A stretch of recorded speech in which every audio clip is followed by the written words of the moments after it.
L'Europe en 3 minutes, le podcast. Toute l'Europe vous propose de mieux saisir les enjeux et le fonctionnement de l'Union européenne en 3 minutes. Bonjour, je suis Valentin Ledroit, bienvenue dans ce nouvel épisode de l'Europe en 3 minutes. Nous sommes le 15 octobre 2025 et nous allons évoquer la politique de cohésion ou politique régionale de l'Union européenne.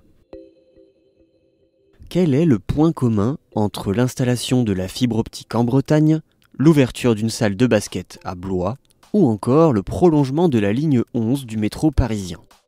Tous ces projets ont été en partie financés par la politique régionale de l'Union européenne.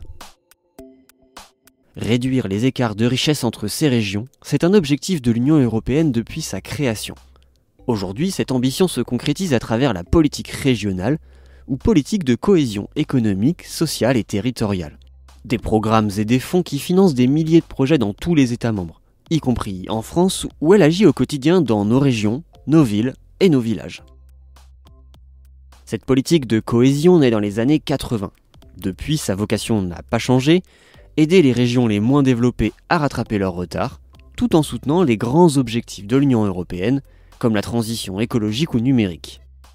C'est pour cela qu'elle agit dans des domaines concrets comme l'emploi et la formation, les transports, la recherche et l'innovation, ou encore le sport et la culture.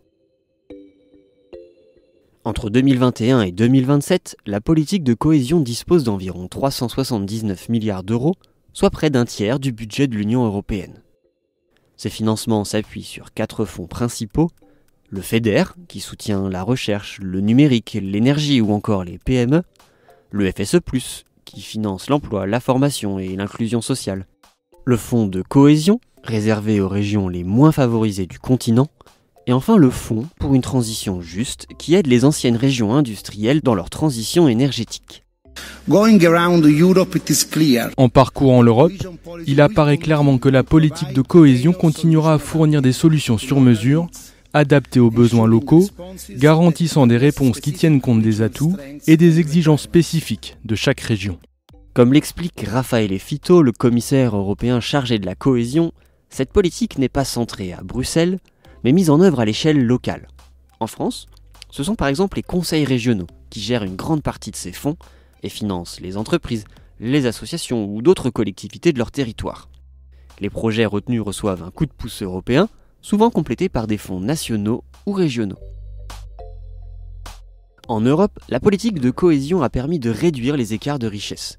Depuis 2004, le revenu par habitant des pays d'Europe centrale est passé de 52% à près de 80% de la moyenne européenne. En France, elle a contribué à moderniser les infrastructures locales, à soutenir l'emploi et à accélérer la transition écologique. Elle finance plusieurs milliers de projets chaque année, du soutien aux startups en Auvergne-Rhône-Alpes à la protection de la biodiversité en Guadeloupe. Où que vous soyez en Europe, ouvrez l'œil. Derrière un bâtiment rénové, une nouvelle ligne de tram ou une piste cyclable, il peut y avoir un financement européen.